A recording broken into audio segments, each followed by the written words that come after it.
Nah kan itu nggak bisa Purbaya sendiri. Nah makanya menurut saya bisa nggak Purbaya mungkin dikerjain? Oh ya mungkin lah.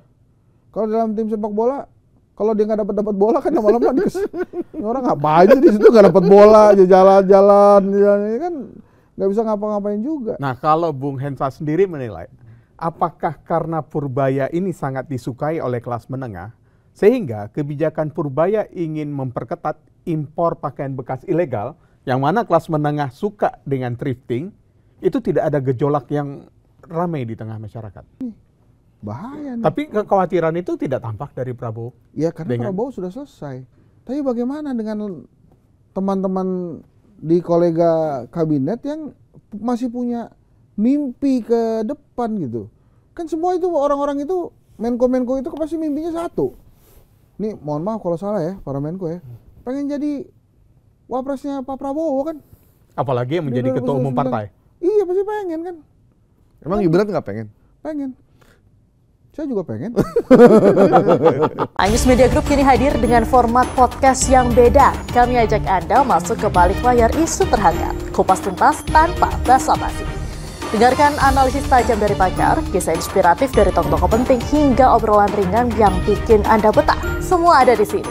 Jangan sampai ketinggalan, cari tahu apa yang sedang diperbincangkan semua orang. Langganan dan nyalakan notifikasi sekarang juga di kanal YouTube iNews dan platform podcast favorit Anda. Dengar lebih dalam, paham lebih jelas. Makanya Pak Purbaya hati-hati, saya ngomong begini untuk mengingatkan juga. Kan kita juga pernah ya punya seorang tokoh yang kita lulukan gitu. Karena sangat merakyat, karena adalah kita. Gitu kan. Tapi kan terus akhirnya dia adalah dia gitu. Bukan kita lagi. Dia adalah dirinya. Iya, dia adalah dirinya. Nah, jangan sampai kemudian kita seperti Purbaya, tapi memang beberapa orang yang kelihatannya tergusur ya, karena ada Pak Purbaya mungkin ya KDM gitu kan. Tadinya KDM, akhirnya hilang gitu ya. Di kabinet udah ada yang merasa terganggu belum dengan kehadiran beliau? Kalau menurut saya, dengan ditinggalnya Purbaya oleh para Menko itu bentuk salah satu keganggunya kabinet tuh. Kemudian protes-protes dari beberapa menteri kan terhadap data-datanya Purbaya itu hal yang mengganggu juga. Tapi yang Purbaya ini santai aja kan ke Pak Prabowo. Tapi kan ibaratnya sebuah tim sepak bola, kan kita semua suka sepak bola ya. Kalau ada satu pemain yang nggak bisa diatur di lapangan kan mendingan kita ganti. Daripada satu tim kacau balau, mendingan dia kita tarik keluar. Kan begitu, jangan sampai akhirnya Pak Prabowo punya pikiran begitu. Ini Purbaya kok dia jadi berisik, repot-repot. Nah satu lagi, Pak Prabowo ini salah satu kekaguman saya tuh dia orangnya memang kan udah selesai dengan hidupnya ya. Jadi apapun nasionalisme gitu buat negara. Nah terkadang ada pemimpin-pemimpin yang kalau anak buahnya lebih gede, akhirnya dicat-pecat tuh, digeser. Oh ini orang mau lebih gede dari gue nih, bahaya nih. Tapi kekhawatiran itu tidak tampak dari Prabowo. Ya karena Prabowo sudah selesai. Tapi bagaimana dengan teman-teman di kolega kabinet yang masih punya mimpi ke depan gitu? Kan semua itu orang-orang itu, Menko-Menko itu pasti mimpinya satu. Nih mohon maaf kalau salah ya para Menko ya. Pengen jadi wapresnya Pak Prabowo kan?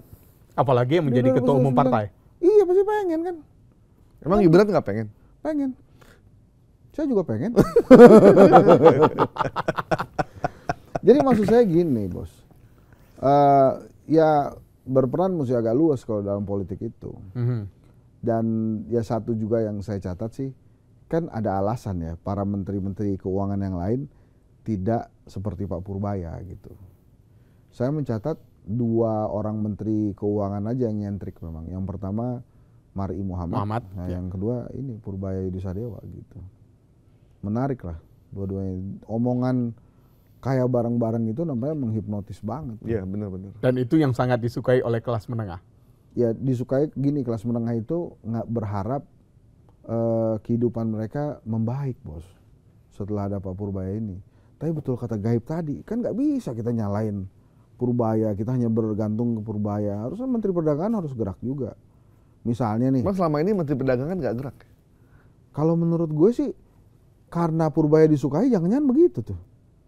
Misalnya, itu tuh ada gue baca sih di media, kita itu ekspor kelapa bulat, men. Jadi kelapa bulat itu diekspor. Yeah.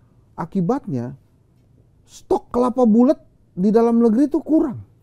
Jadi naik tuh si kelapa bulat itu harganya. Akhirnya rendang makin tipis, opor makin encer gitu-gitu kan. Itu kan nggak bisa Purbaya yang take care itu kan.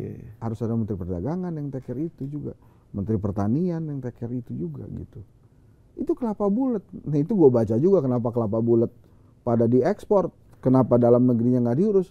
Ternyata kalau ekspor kelapa bulat itu karena dianggap tanaman rakyat, biayanya nol. Jadi kalau lo ekspor kelapa bulat tuh, lo untung seuntung-untungnya buat lo itu. Nggak dapat, negara nggak dapat tuh. Nah, sementara kan begitu dari negara yang impor kelapa bulat tadi ngirimkan ke kita dalam bentuk santan atau minuman gitu ya. Ya itu makanya. Nah kan itu nggak bisa Purbaya sendiri. Nah makanya menurut saya bisa nggak Purbaya mungkin dikerjain? Oh ya mungkin lah.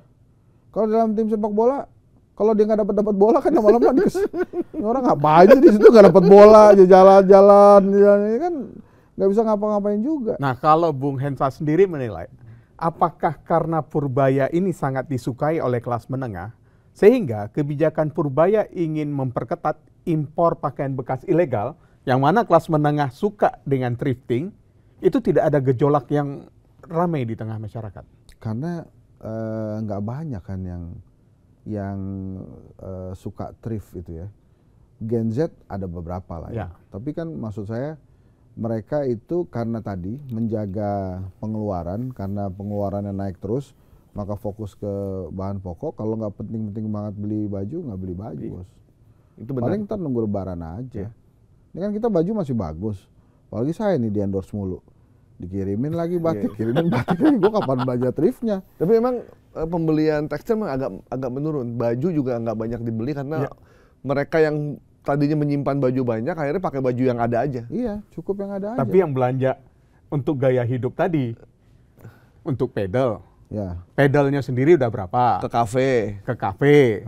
Belum lagi kalau kita perhatikan olahraga lari yang menjadi tren, yang saya baca juga dari hasil survei kedai kopi. Lari paling atas. Lari juga paling tren. Walaupun lari culture ya. Ya, lari culture. Lari culture itu kan biayanya akan lebih mahal. Mahal, iya. Sepatunya aja udah jutaan. Lari culture itu menurut gua masih oke lah kalau dia lari. Yang paling gua nggak masuk akal itu joki Strava, bos. Lu nggak lari, tenang-tenang lu suruh orang lari, bayar 300 sampai 500 ribu. Demi itu ya, demi. Iya. Terus hasilnya lu upload gitu kan. Astagfirullahaladzim. Itu cuma ada di Indonesia kayaknya. Kayak gitu kelihatannya begitu emang kayak hidup. Nah, tapi balik lagi ke menteri tadi ya. Gua yakin dengan sistem komandonya Pak Prabowo, menteri-menteri ini nggak ada yang berani ngeyel. Pasti nggak ada yang berani ngeyel. Jadi so far pasti ya Pak Purbaya itu akan didukung. Tidak berani terang-terangan seperti kata lo tadi gitu. Dijegal-jegal nggak akan. Jadi berani. Pesannya jangan tinggalkan Purbaya sendirian. Ya kalau menurut gue lo temenin aja dulu Purbaya. Jangan jauh-jauh gitu. Ya pacar 5 langkah lah. Gitu lah kira-kira. Jadi sering-sering ngobrol aja. Dan dia kan udah ngomong gitu, harusnya ngomong sama gue. Ntar kalau gitu ya gue keluarin, gue turunin. UMKM kan, Menteri Maman kemarin gitu. Satu lagi sebetulnya, tapi ini nggak tercapture sih. Saya ngobrol tuh ya sama tetangga-tetangga sih. Kelihatannya hansip satu. Pak ya kalau ekonomi makin berat sih kita sih kerasa. Kerasanya kenapa? Makin banyak preman.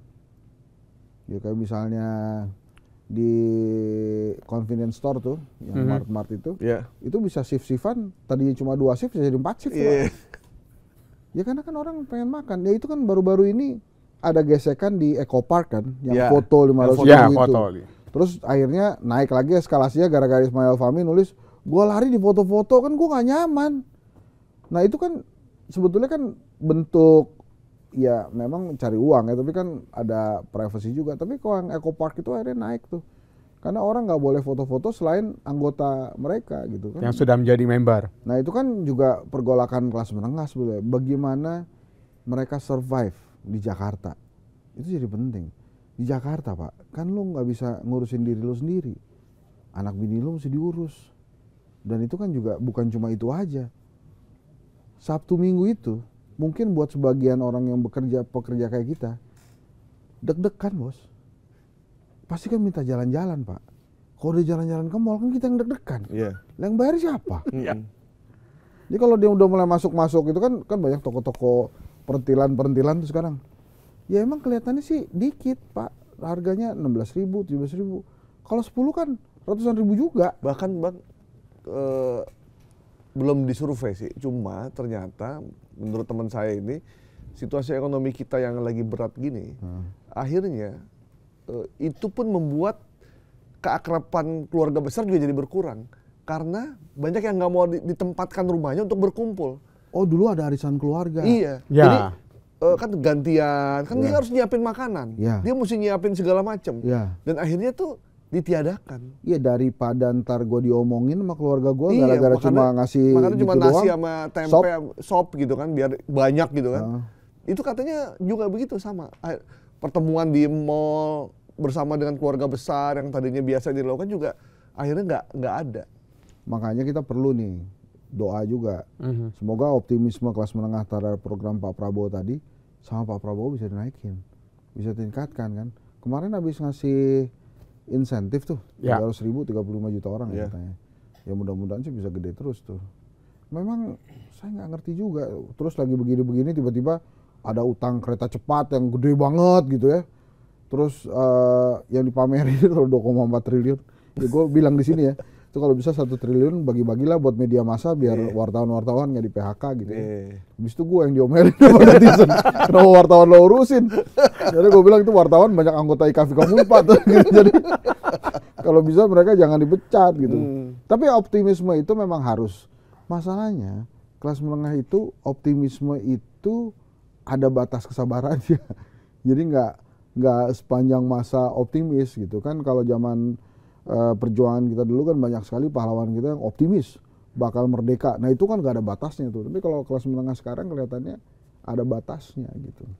Dan apa namanya naiknya emosi mereka terhadap ketidakberhasilan mereka untuk survive dari sisi ekonomi itu yang kemudian meledak, memuncah.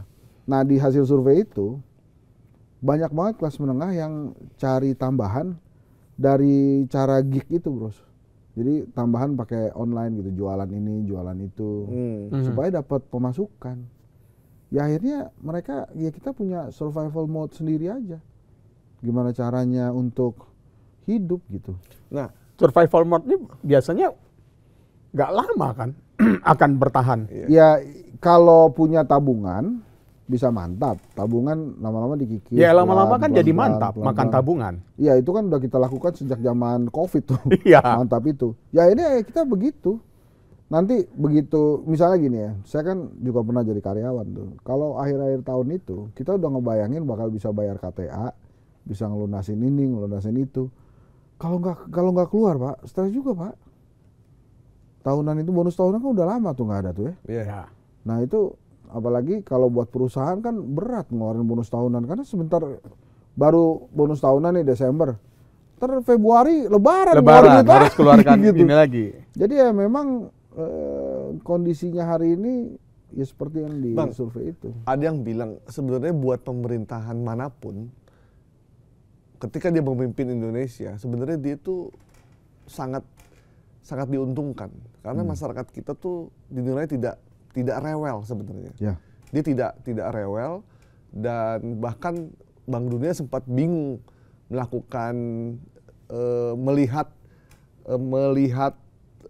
situasi masyarakat kita yang kelas bawah, yang miskin gitu, dengan kelas yang menengah. Dia di kategori miskin, tapi dia punya motor 2, dia punya PlayStation, tapi rumahnya cuma sepetak. Kelas menengah hidupnya berat, tapi tetap main ke kafe, tetap happy. Makanya orang bilang Indonesia tuh negara yang masuknya paling bahagia nih. Anomali ini memang cuma ada di Indonesia kali. Iya bos.